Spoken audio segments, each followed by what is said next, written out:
interrupt our program to bring you this important message. Yo, it's Remember the Show. Slick with the flows, where the sparring can go. Who's gonna be on, man, you never will know. Guess you better tune in, cause we live from Chicago. Belal Muhammad, that's the king of the tweets. Jason Anik looks like Jon, step his hands to his feet. Every Thursday, we gonna give you a treat. It's Remember the Show, hit play and repeat. And retweet, and retweet, and retweet. And retweet, it's Remember the Show, hit play and repeat.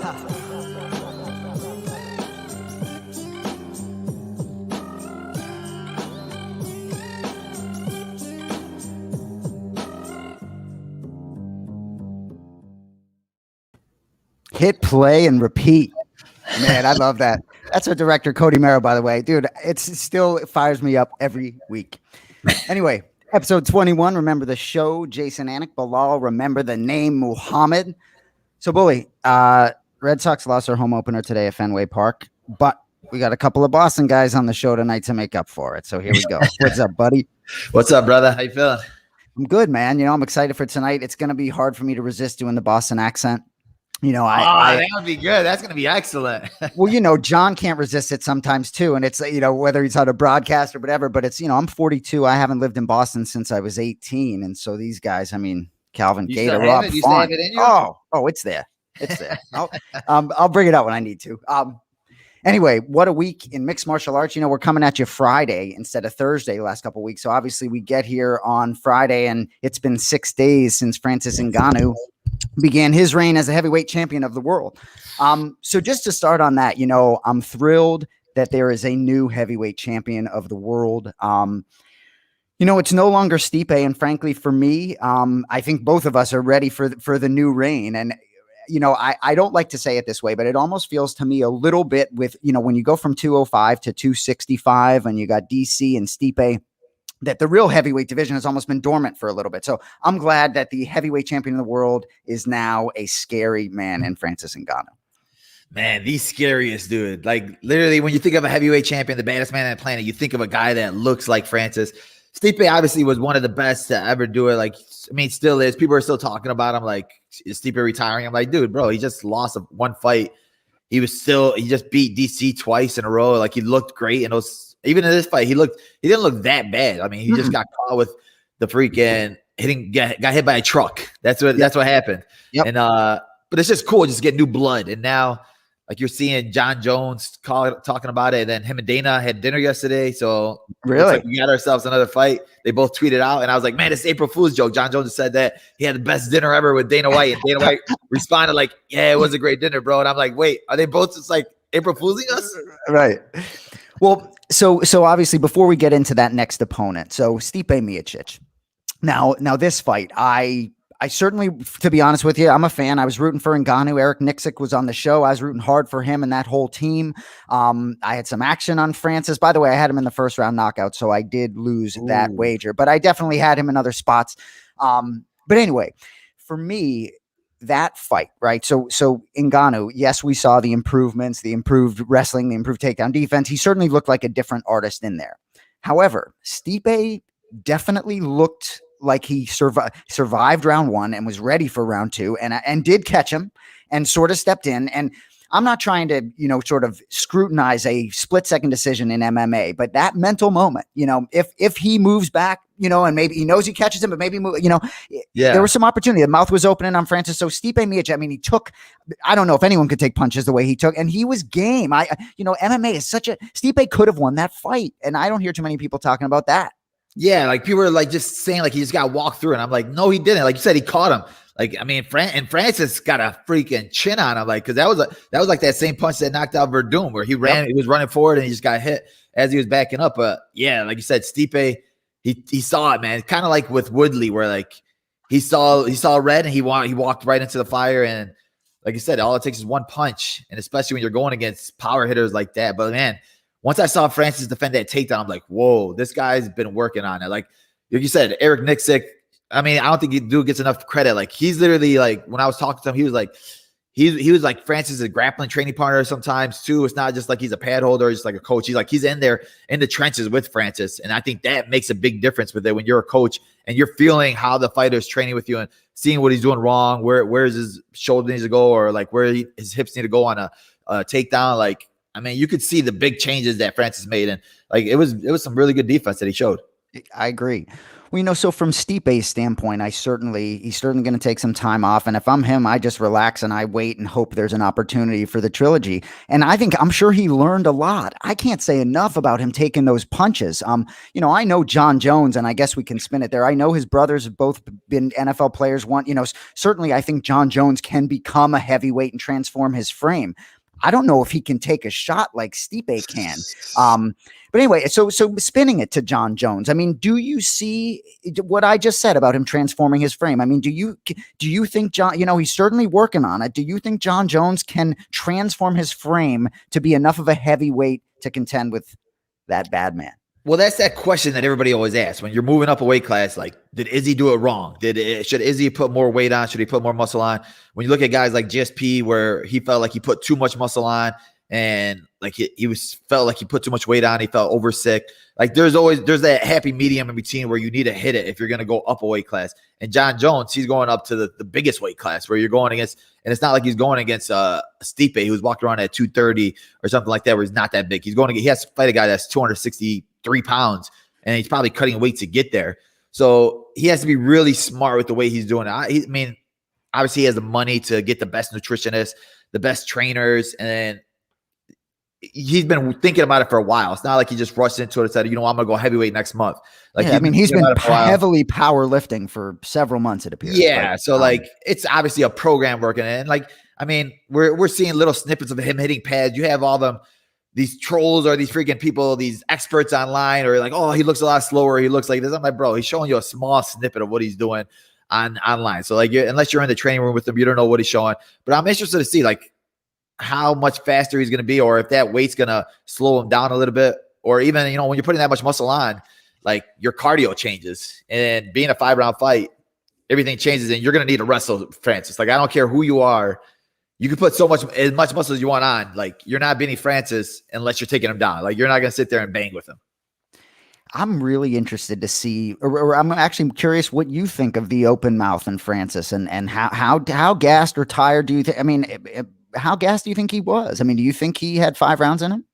I mean, that was the first round. So like his mouth was open at the first round. Like in the second round, he looked like he recovered a little bit. So like he got back to it. But like I said, this guy literally hasn't came past the first round or the first like 3 minutes of a fight in his last like 3 fights. They're all under 2 minutes. So like still maybe that helped him a lot. That experience is going to help him a lot. Like I think it's Stipe the only fight, or in the Black Beast fight, where he's only gone past the second round in those fights right there. So it's like you never really get a picture of him, and he never really feels past that 5-minute point where, all right, now I know how much energy I need to let go in the first round. So like it's a big difference. So now feeling how he felt in that fight, and then even when he defended that takedown, it's always right away explosiveness. And he tried to shoot on Stipe, and he tried to go right, try to finish him right away, and that's what he is. He's a finisher. So yeah, I mean, I think there's not going to be a lot of guys that are going to take him past that first round. But I agree. So do you one of those? You think Derek Lewis is going to get in the way of this, or you think it's Jon Jones next? Man, that tweet for Derek Lewis is like the best. Dude. Like he is. Jon Jones said like $10 million not enough, and Derek Lewis said, "Yo, I'll take $8 million." So that's hilarious. But like, for me, Derek Lewis is one of like the most dangerous guys for him to fight, just because he has that power, that one-punch power. To me, Jon Jones, he's gonna outsmart you. He's gonna play the game. He's not gonna let you. He's not gonna be in your face. He has a longer reach than Francis, so it's gonna go past the first couple rounds. Where Derek Lewis, all it really takes is one shot. And Derek Lewis is explosive, and he's very athletic for being that big. And if he's not worried about you taking him down, he could just let his hands go. And he has a chin too himself. Well, either way, these are the conversations I want to be having when we're talking about the heavyweight division, with all respect to Stipe Miocic. So quickly, let's touch on the co-main event from the same evening. Vicente Luque, Tyron Woodley. So Woodley looked great. He looked like Woodley again. I still think he would be a big problem for many of the ranked welterweights there. But so will his opponent, Vicente Luque, who certainly is going to have a big fight coming up. What'd you think of those boys in the fight of the night? Man, yeah, like I'm just so happy that Woodley came out to fight. His last 3 fights, like you could just tell he wasn't in there, and I feel like it was more like a mental thing where he just couldn't pull the trigger. It was all I feel like it was all in his head especially after that Kamaru fight. It's kind of like when Francis, after he fought Stipe, where he got manhandled in that fight the first time, and then against Derek Lewis, he didn't throw. It was all mental, and he couldn't let loose. And I think that's what happened to Woodley his last couple fights, where he just couldn't let loose. But this fight, he came to bang, he came to throw. But Luque, man, he's just so calm in that pocket and that fire. He doesn't he's not afraid. He's not going to back up. And 90% of his fights are like that, where it's always a banger, and then he's always that guy that ends up finishing the other guy because he's not gonna hesitate. He keeps his punches short and they're stiff and they hurt. And then Woodley, he recovered after that first punch, but then he rocked Luque again, and they try to rush in. And I was like, come on, Woodley, at least back out a little bit. Go back to the old Woodley style. Back out to the fence. Right. Bullshit, freaking right. It is funny, though, like the mental game. And for those of us that aren't mixed martial artists, I do always wonder about that, whether we're talking about Gilbert Burns, who I love, who to me clearly I think would change. If he could do something differently with his emotions at the beginning of that fight, I think he would have done that. We talk about what Corey Sandhagen was saying last week, just about getting to your right level. But I'm fascinated by the mental components, because I think Stipe and Woodley both had great chance to win those fights. And you don't win, and then it's all about who beat you. You know what I mean? Your story's just not about you. But Woodley, man, I just think there's some stuff left there in that athlete. So, yeah, exactly. Like, he looked good. I mean, he's working with a new team, so you saw improvements in his game. I mean, just him moving forward.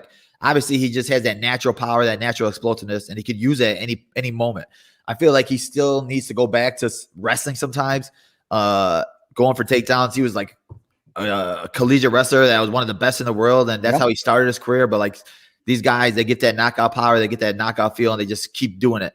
But I feel like sometimes you just need to get a win under your belt. So if you have to make it a boring fight, make it a boring fight, but just get another win under your belt, because it changes everything. Whether it's a boring fight or it's not a boring fight, just getting your hand raised, it changes your life, because that you're getting 2 checks, and especially a guy like that who's getting those big paychecks and those big opportunities that he gets from sponsorships and other things. They only come if you're winning. If you're not winning, people forget about you. Fans will forget about you. That's all it takes is one loss, and fans are already throwing away. They forgot about him. They forgot that he has the most wins. What he had 5 wins at welterweight, defended his title, and he beat some of the best guys. He beat Wonderboy, who's one of the toughest puzzles to beat. He beat him twice. So now he's got 4 straight losses, and who knows if he's going to be fighting in this promotion anymore. Anyway, another fight from that night, we got to touch on Sean O'Malley real quick. He certainly put that Cheeto Vera loss in the rearview mirror. Really had 2 knockouts on the night. Interesting. I have to let you know. So I did bet Sean O'Malley by decision, interestingly enough, before that. So with a minute to go, I'm thinking I look good at 4-1. Now, obviously that wasn't a good bet considering he knocked him out twice, but Sean O'Malley, dude, is so talented. Just that frame for that division. Dude got the big personality. Certainly he's already a star. Seems like he's got the game to match it if he can stay healthy. Yeah, honestly, man, that showed me a lot, that fight. Just me too. There's levels to distance, and understanding distance, understanding how far you need to be, and Sean O'Malley is an expert at it. Whether people could sit there and say that this guy's a moron and the way he talks, the way his hair is and all this other stuff, but the guy is good. And just from his distance in that fight, he shows that he's at that top level with these guys. I mean, he's still, I feel like bigger guys are going to take advantage of that low kick because it's still always there for him. He needs to be careful with that, change the little things in there. But just from his distance, I think he has that Conor McGregor, very good at backing out at the right time, coming in at the right time. When you control distance, you control the fight, and he's very good at that. So anyway, what's next for Sean O'Malley? Yeah, Dominic Cruz, maybe. We will see. Be an interesting matchup. Yeah, I'm looking at that. People are talking about that. I like that fight. It'll be a fun one, but I feel like Cruz needs an Aldo, or still a bigger veteran. I want to see Sean O'Malley still get a couple more smaller names under his belt, man. Certainly someone ranked, though, you'd think. Yeah, I feel like he deserves a ranked guy just because his name and his value, he could main event a card, and I think that a ranked guy will be good for him. 15. I mean, 10 to 15. Not really top 10 yet, but 10 to 15. It'll be a good fight for him.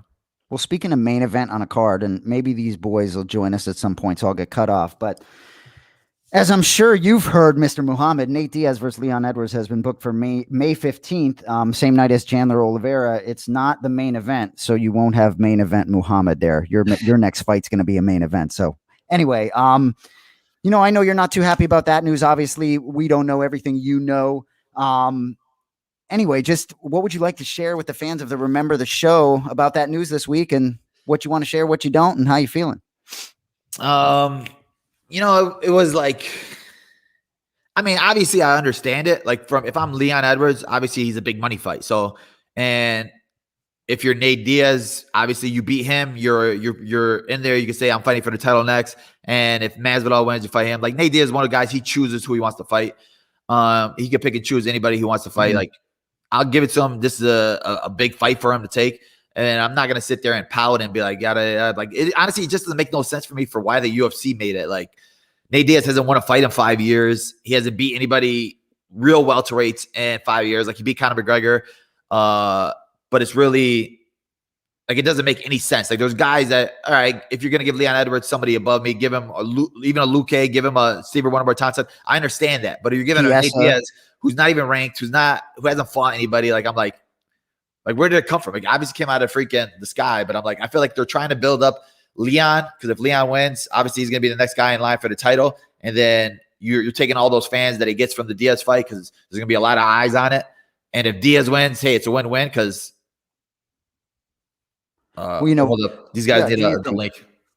So, you know, from my standpoint, though, and just to spin it a little bit to you, and that's fine. I'm happy to talk about Remember the Name while you're texting these guys. But you know, I'm really hoping it's a main event, and I'm hoping it's, you know, a good opponent for you that you want. I know cliche, everything happens for a reason, but I, you know, whatever. It is what it is. It can't change it. We're going to move forward. We're going to see who's next, and hopefully it's going to be a main event, and we just got to win the next one, whoever it is, you know? Yeah, exactly. Like it's one of those where I'm going to see Leon again. It's not. I feel like I belong in that top 10 with those guys. I feel like I belong at that level fighting those guys. So, I mean, we're going to end up seeing each other. I'm not going to sit here and pout and be like, oh, well, after UFC, blah, blah, blah. What are they doing? Yada, yada. I'm not going to cry, especially like you see guys like that, or like even with Jon Jones, where he's complaining online, social media. I'm like, dude, you're getting that type of money. Like, yo, hit up Dana. I'm sure you had Dana's number. So just text him. I know that, like I said, I'm very aware of where I stand and what the situation is, and I'm like, I understand business, so like I'm not gonna sit there and be like, what the heck, Leon, you're a coward, yada yada yada. Obviously you're gonna make big money for this fight, so whatever. Good luck to you. I'll see you soon. Not great luck for Darren Till though, huh? So and Kevin Holland stepping in for Vettori. I'm so excited to see Kevin Holland so quickly after all the talk, and maybe people thinking he's talking too much. I'm just excited to see. I think he's going to be more serious. Vettori's a mean man, and I know we'll get into this next week a little bit, but Till out, Holland in. I'm disappointed. I was looking forward to that other fight, but you know, Holland certainly going to make it interesting. This is a big one, honestly. You know, it's because it's like, obviously Holland's that big trash talker, and he's one of those guys that stays light. Like he said, he wanted to go down to 170, so he stays ready. He's one of those guys. He didn't take a lot of damage his last fight. He felt 5 rounds feels like, and to be taken down a lot. Vettori's one of those guys that gets real emotional in fights. He gets angry a lot. He's gonna need somebody. He's gonna have his corner freaking calm him down, because if Holland's in there talking trash to him, Vettori's one of those guys that's gonna get emotional, and especially on the lead up to the fight. Like you don't want him to. Like he's one of those guys who don't care who you are. He's going to get emotional regardless. And then an angry Vettori is just crazy. Like even Darren Till is so funny. And then Vettori like hates him. And I'm like, bro, like this guy's hilarious. Even with some of the stuff he's doing, he wasn't even doing anything crazy bad. But Vettori is just an angry fighter. And that's just, that's what makes him good, I guess. But like, you can't do that if in a Holland fight, because Holland's still good. Like you can't underestimate him. You saw him rock Brunson a couple times. And Vettori really, like he's comfortable striking his last fight. His jiu-jitsu is really good, but he doesn't have that Brunson wrestling where he's going to take you down and hold you on top. And so that's good for Holland. And also to me, Holland, 5 times in 2020, it's like the opposite of octagon rust. It's like being in there that much. That's got to help you, obviously Leon didn't give us a second round in your fight, but the fact that you were going in a month later, I thought there were some advantages to that. Just sort of, I understand it's short camp, but still sort of that experience very fresh in your mind. It's a big moment. Yeah, exactly. Yeah, you're like, you just felt it. So like you were just in there, and it's just like you said, you're more comfortable in there. And then for Holland, like I said, a lot of people are saying that like he does his talking because he gets nervous in there, but like maybe this will help him out a little bit. He was doing a lot of talking, and a lot of people are like angry about his last performance. But like I said, I feel like it's like it is nerves where he has to do that to feel comfortable. So maybe now he'll be a lot easier, and then it'll be smoother for him. And, this is a bigger card. It's going to be on ABC. So he's going to have to come out to perform, especially you don't want to have. Yeah, that's right. ABC. That's right. We get him running his mouth on national television. I love it. So, Cody, what's going on? The boys from Boston can't get the StreamYard link working. What's going on? Well, so I'm actually talking to the social media manager over at the Top Game Manager, public relations manager. Sorry, I like Sammy. it. Over at so the, I think what's going on. Cartel? I think what's going on in my expertise of tech is they're signed in to StreamYard. So it's coming up and it's asking them to create a broadcast. What they need to do is come in via incognito mode. So open a private browser window on their phone, and I think that'll work. Because if they're not careful, we're going to get some fans in here, and it's going to get a little crazy. I remember that way, because I can't wait much longer until we get to the game show. That's for sure. But hey, bigger thing too, Venom. Next week's to be the first time we get to see what Venom does. Man, we haven't seen any of the uniforms yet. I'm interested to see what's going to happen. Like we saw the new payouts. They said they're paying a little bit more. It's $1,000 extra more. Yeah, operative word being little. There they are. Both of them at once. Okay, what's up, gentlemen? You guys in the same room? What's going on here? What's going on, gentlemen? Hey, what up, boys? What's up, fellas? How you guys doing? I know Belal Muhammad. My name's Jason Anik. I'm Jon Anik's twin brother. I know you boys well. Nice to have some Boston boys on here. I was saying to Belal earlier, I'm 42. I haven't lived in Boston since I was 18, so it's going to be hard for me not to switch gears into the Boston accent. But welcome, both of you. Appreciate you guys being on. Of course, man. Thanks for having us on. Yeah, I told him I would miss an opportunity to whoop Rob's ass in something.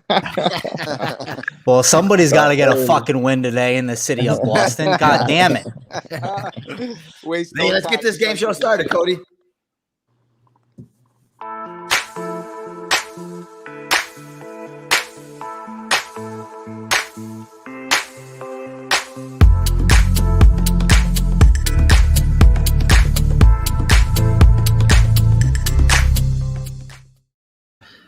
All right, just to let you boys know, before we get to the rules, we'll have a chance to chop it up with you guys after the game show, but Bully and I just can never wait till we get to the game show. So anyway, we'll chop it up a little bit afterwards. Cody, you can put those rules right back up. So the questions go back and forth. If you know the answer, you shout Bully. If the answer is wrong, negative points. The points will go to your opponent. If you get it right, your points. High score wins. Best of luck, fellas. Let's go. All right, boys. These are the categories for today.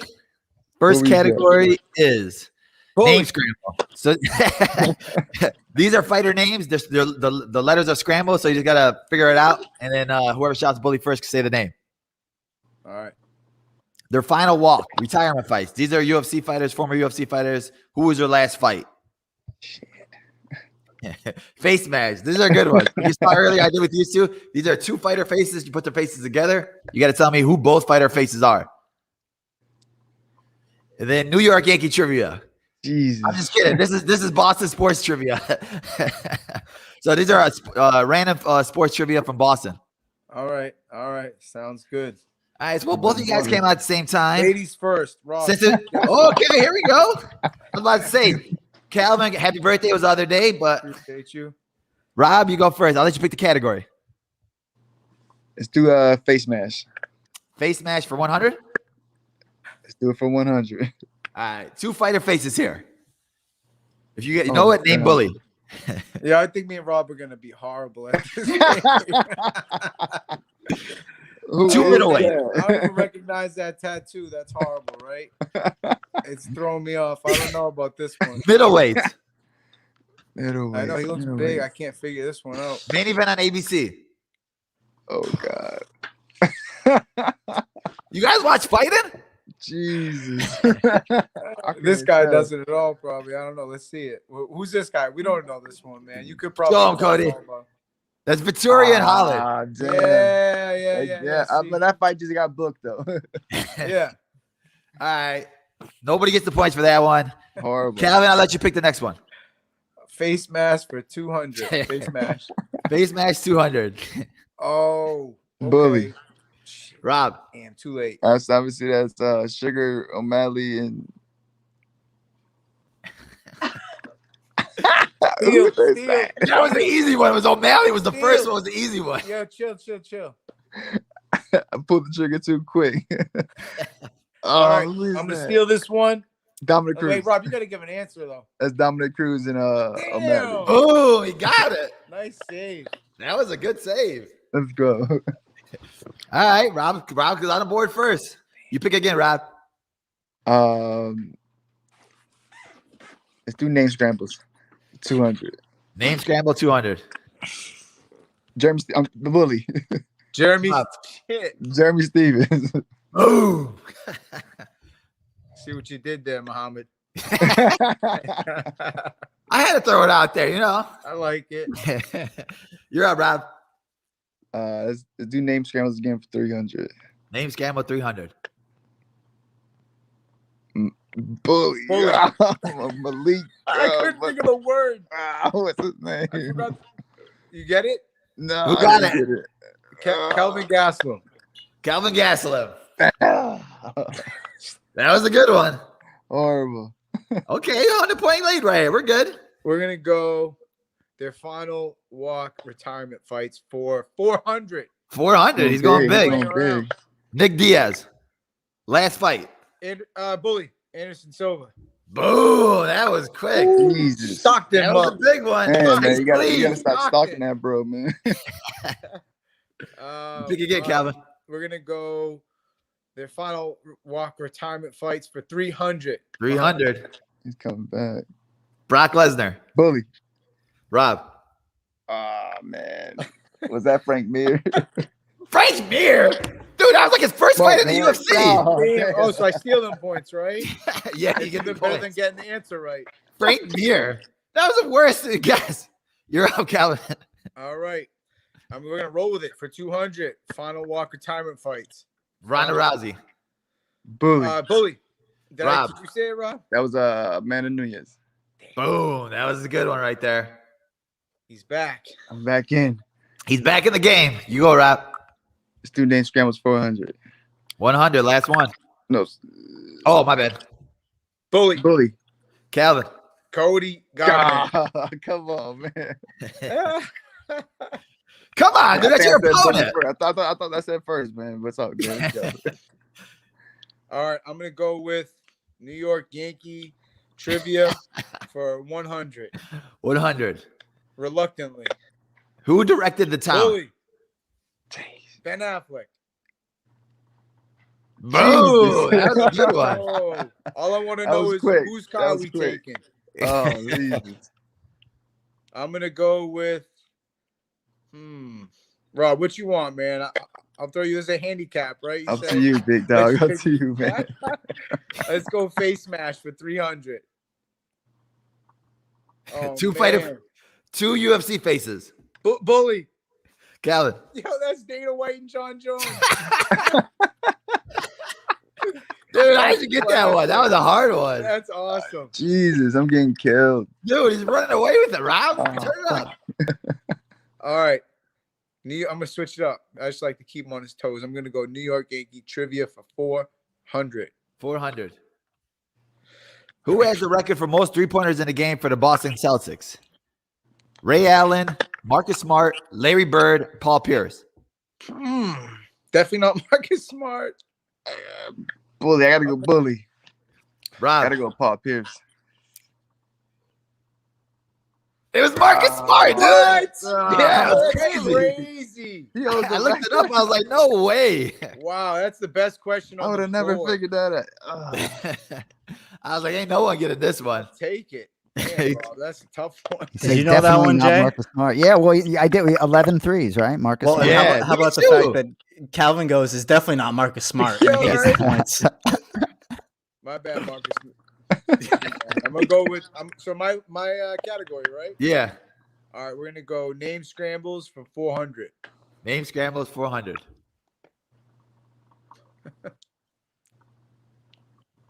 Oh, come on, Rob. Bully. Rob, That's Corey Sandhagen, right? you give it to him, Calvin? Yeah, yo, Rob. No. I knew he knew it. Took me a sec. Okay, we're getting close. I just like to feel the rush, close game at the end. Want the pressure. You're up, Let's Rob. go face match 400. I gotta make this up. Yo, you gotta get the next. You gotta get all of them in order to beat me. Bully. Rob. Is that Bird and Tom Brady? Classic. Dude, that was the best one. Man, Jesus. Goats. That's a couple goats. All right, look at the comeback. We got a comeback. You're up again, Rob. Let's go trivia for 300. Uh-oh. Who holds the Patriots record for most receiving yards in a game with 217? A. Randy Moss. B. Rob Gronkowski. C. Wes Welker. D. Danny Amendola. I'm gonna go Randy Moss. Hey, Bully. how do you? You didn't say bully. This is gonna be like the last Celtics. This is a trick question, man. I don't You like going this Randy one. Moss? Yo. You are incorrect. It was Wes Welker. Wow, don't call it a comeback, Font. Let's go. Okay. Go. Call One it a minute. comeback. This is big right here. Wait, Let's yo, go 200. 200. You need this right here. This is huge. Let's go, Cody. What are you doing with the mouse? The anticipation. You didn't is say killing which me. one. I'm Oh, trying he to. said, yeah, trivia for 200. Oh, okay. Oh, my bad. Jesus. All right. This is a big one. What year did the Boston Red Sox break the curse? Come on, Boston. I'll take a stab at it. Gentlemen, I'll take a stab at it. I'm going to give you. Okay, go ahead. Calvin. Let me just give you a hint, okay? Okay. I was in the building in St. Louis. I was in the building. Wow. That's your hint. Where See, you I'm in this building, 42. You guys are I young. don't think that's much of a hint. Dude, that was the worst hint ever. That's hard. I'm gonna go with 2004. Oh no! He Circle wins gets it. the square. Oh, he wins it. Let's go. Why not us? Wow. Oh, Damn, Flo. that was the winner right there. Kenny Dude, Florian that was left wrong. on the One for board. jugular there, man. That was crazy game, man. Lived up to the hype. Beast, Calvin, you good, The man. RTS champion, new champion, and new. Sorry, Rob Font. Thank you for coming on. Calvin, the Okay, floor is brother. yours. How does it feel? Your birthday the other day. Now you're the champion. How does it feel right now? Yeah, it's finally good to start getting some respect on my name, Muhammad. You know what I'm saying? But I'll take this W. Rob could have May 22nd. Perfect. My love it. man, appreciate that, man. I'm gonna take you. You know, you're a good guy, man. You're a good guy. He's gonna take it out on me at the gym, man. I'm ready. Well, that's That was good. a fun game. I appreciate both you guys doing it. If you guys can stick around, we'll ask you guys a couple questions. Chill. Of So, course, so do it. Rob, I'm glad he brought up May 22nd, man. Perfect spot for you and well deserved, man. Last 3 Decembers been big spot. Won 3 fights in 3 Decembers, right? Last Yes, 3 sir. years against Yes, sir. good guys. I think it's a perfect spot for you. I'm sure you're excited, and the winner between you and Cody is certainly going to be in that title mix. So Yeah, man. I'm sure you're excited, huh? Yeah, man. This is huge, big fight, main event. One step closer to that belt. I really feel like I'm 2 fights behind. So, yeah, it's gonna be fun.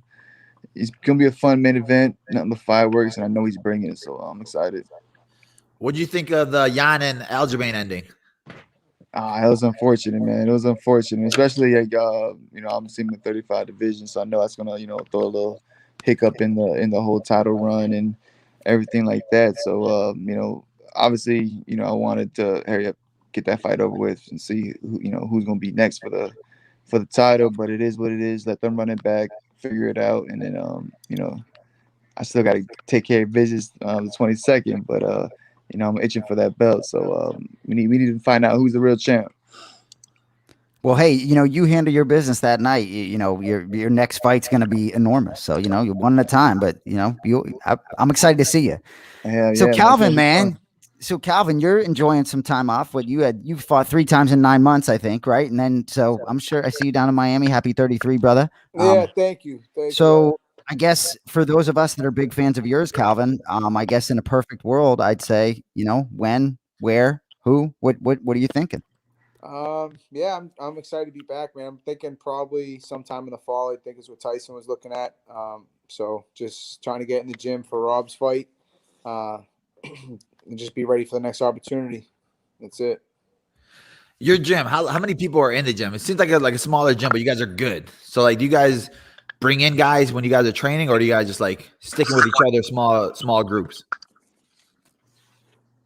So we basically have like a coaching staff and like a select few training partners that do MMA, and then we pull in a lot of boxers, wrestlers, and jiu-jitsu guys.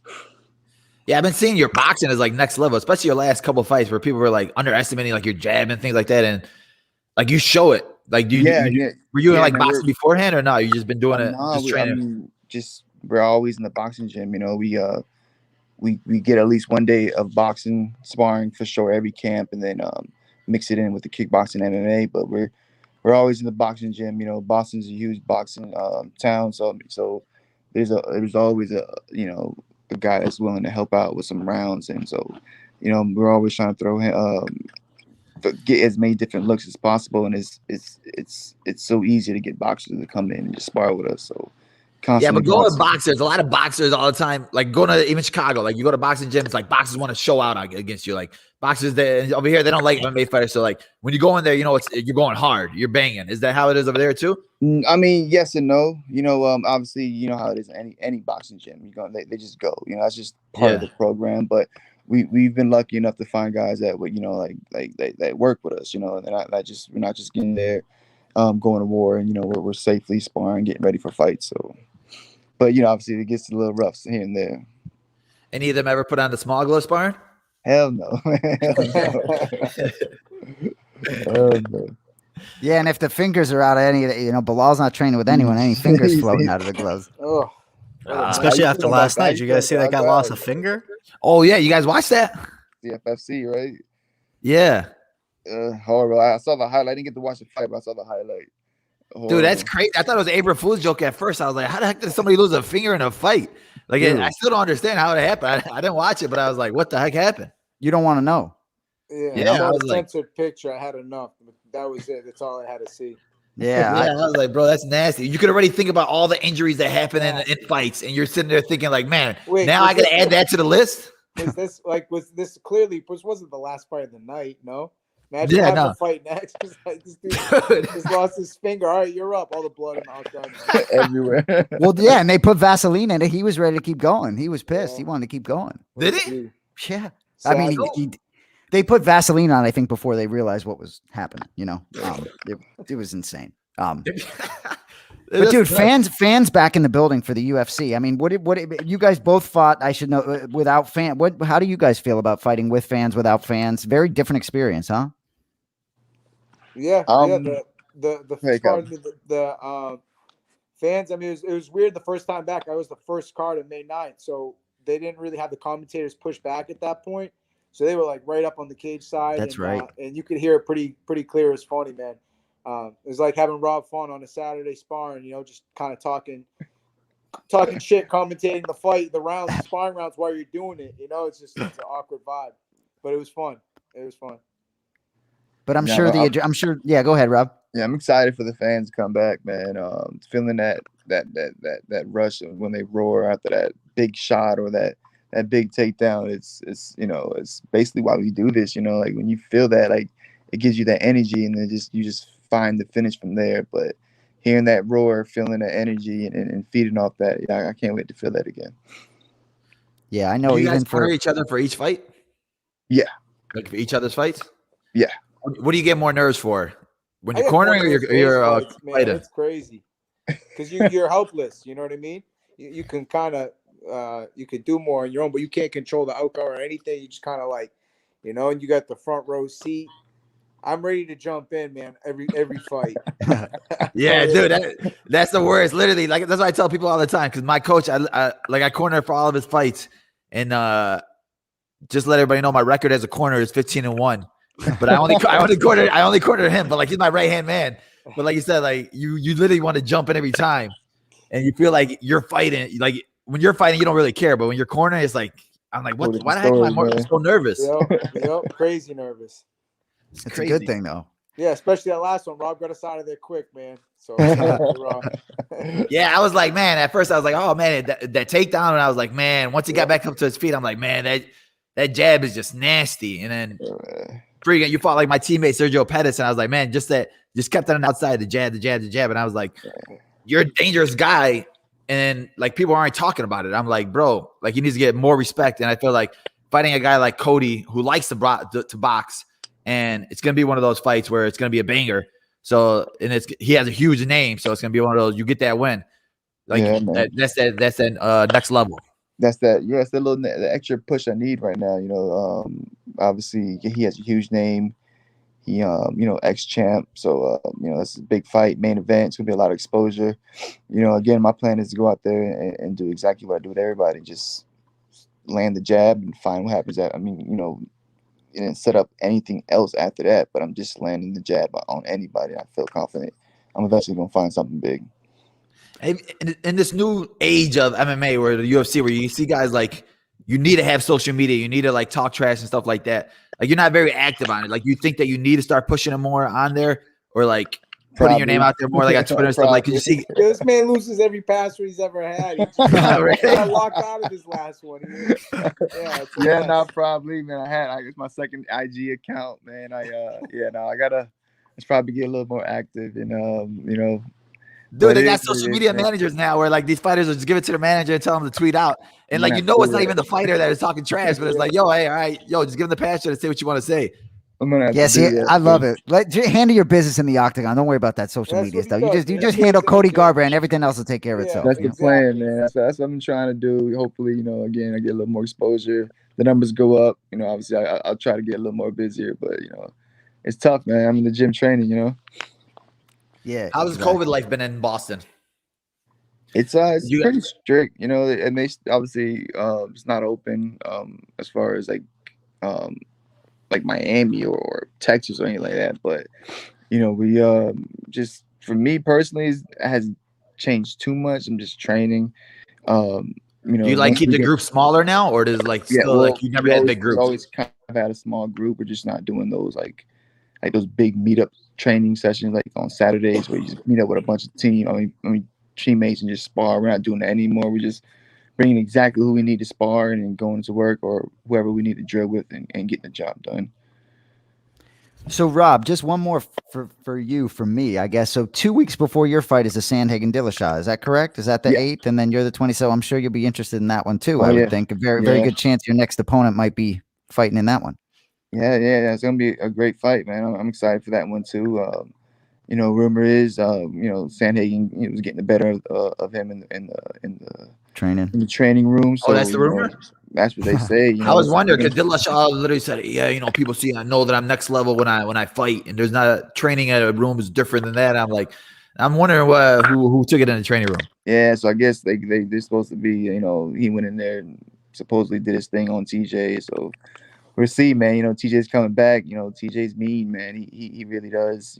He comes at it no matter who it is, what's going on, like sparring, fight. It doesn't matter. He's coming to kill. So we're gonna find out. But Sandhagen's on fire right now. He's doing his thing. You saw what he did to Frankie and Marlon, and he's just making all the right decisions, making it look easy too. So I'm excited. Again, I got to take care of Garbrandt, but I'm in a good spot. So win over him. I'm either fighting a guy like obviously for the belt, or a guy like TJ or Corey. So I can't complain. Love it.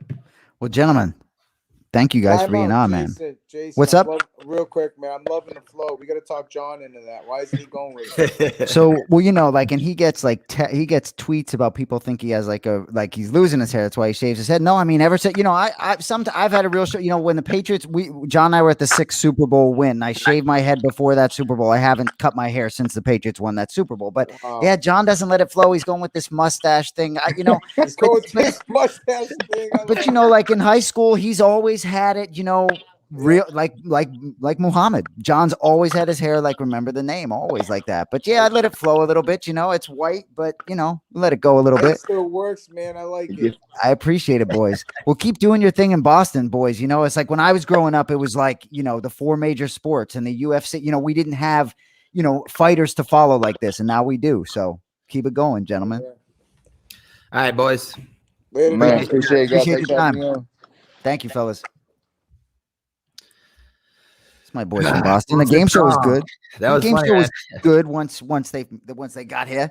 But it is funny for me just being like 10 years older than all of you guys, because it really is different. It's like when you say what year did the Red Sox, the great questions by the way, but it's like for me, when you say what year did the Red Sox win their first World Series and break the curse, it's like, that's in my wheelhouse. And did you have all those answers? Of course, but the reason is partly because of my age. These guys, I was 25, 26, they were 15 or 14. It's just different, Right. But for me, when you have a category up there and you're putting Larry Bird and Tom Brady together, that gets me pretty excited, like a little kid. Yeah, I was like, man, I had to do that. Then I was sitting there like, man, what actors are from like Boston? Man, you guys got a lot of stuff in Boston. We do. Got some, talent coming out of there, huh? We do. We need Font to sort of rise up, and it's just so funny, and with Kattar, it's like, obviously we're not going to touch too much on the last fight, but it's just amazing with all these mixed martial artists. You win and it change. Rob Font wins this fight. He's fighting the top 3 in an unbelievable division, and had Kattar beat Holloway, it changes everything. So it's a fact, and same thing for you. Your next fight, the result is going to be enormous, So yeah, you forget how good these guys are. Like that man, thinking about him too, even at 35 division, how good it is. Cause like everybody's talking about Dillashaw and Sandhagen, it's Cejudo coming back. Then you still got Peter Yan and Aljamain. Then you got Rob Font and freaking fighting, Cody fighting. And I'm like, that division is stacked. And you're thinking about it, you're like, dang, and all these guys are fighting. It's not like 170 where some of these guys are sitting out. Everybody wants to take a year off. Even freaking Kobe coming saying, oh, well, I'm gonna wait and see who wins the Usman and fight. But I'm like, yeah, bro, you've been out for like at least a year now. So like all these like 170 pounders are sitting out. Like that 35 division, these guys are hungry. These guys are all trying to fight each other. So like that's what makes it exciting. That's what makes the fans want to watch it. Absolutely. Like, this 70 division is going dead just because none of these guys want to fight. It's just amazing, though. You got a guy like Sean O'Malley. You're talking to Font about his social media. You got a guy like Sean O'Malley who's not even ranked, who's sort of a star. And, but ultimately, you can be sure Font beats Garbrandt. There will be some more shine on his name. But the social media stuff comes more naturally to other guys than some guys more than others. No doubt about it, Yeah, but that's what I say. That's why, like, get yourself a manager that's going to put it out there. Let him take care of it. Like, get a brother or somebody like that. Yo, hey, be my Twitter handler or something like that. As long as they're not going to tweet anything stupid, but just to put it out there. Because, like I said, nowadays, like, literally, like, Nate Diaz is getting the #1 contender just because he has 1 million followers. And that's what's selling. Masvidal is fighting because he has 2 million followers. He's fighting for the title, even though he just lost the title fight. So, like, this day and age, that's what you need. You need to have that social media. You need to interact with the fans. You need to push it out there like that. And I mean, obviously fighting does the talking too. Mm-hmm. But like I said, like Leon Edwards on a 9-fight winning streak and he's not fighting for the title just because he's a dork. Bully's just not happy about everything that's transpired, but that's okay. It's to me when I the fact that I just couldn't help but say, all right, well, it's not a main event. It's very simple to me because in my mind it was very simple. If it's not going to happen with Leon, it's got to be a main event. So for me, that was my silver lining. I'm like, all right, I know it's 5 rounds, but it's a co-main event, so we'll wait for main event Muhammad for, wherever it may fall. So pending on that name. But like, dude, man, have you seen like guys like Dustin Poirier? He went on a rant today of just like going nuts on people on Twitter. And it's like so funny. Yep. And then I'm like, and I want to do the same thing, man, but I don't curse. And all these freaking trolls are cursing me like, oh, you suck. You lost to Leon anyway. I'm like, bro, it was 1 round. And like I shouldn't be reading the comments, but man, these guys, literally, I want to just go nuts on them. I'm sure. Well, it's a fascinating thing reading the comments. When Dana first hired Jon, he said to him, just wait for the hate. It's just coming, and it came hard, and it's coming less now, but it just is what it is. You know, it's funny. I've never paid attention to anything negative about Jon or comment. I've just never sort of read it. I've tried to focus as his brother on helping him get better at his performance. That's sort of it, not to, and tune that out. But for you, it doesn't affect you. It's not going to. It doesn't affect me. But for me, my mom reads comments and I'm like, I have to tell her to stop because she'll like message me like, hey, how come we didn't like in the old days, she'll respond, like message me like, hey, how can we respond to this guy? He said, good luck. And I'm like, what? She said, yeah, respond to him. I said, I don't know him, but I didn't see it. Said, yeah, but you should message him back. And I'm like, she'd be like, yo, this guy said he's going in your DMs. How come you're responding? And I'm like, stop reading comments, mom. So now, like I said, now the followers are going up. That means more trolls are going up. So I hear you. Now I have to like tell her like, yo, put your account on private. Don't Seriously, don't accept anybody you don't know. Moms might need to get blocked. What's that? Yeah, right. I might have to block her. Yeah, exactly. Anyway, episode 21 down. Who knows? Maybe next week will be Thursday, Friday. But either way, we keep rolling it along.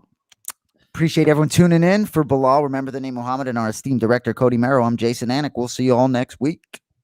Peace out, guys. Later.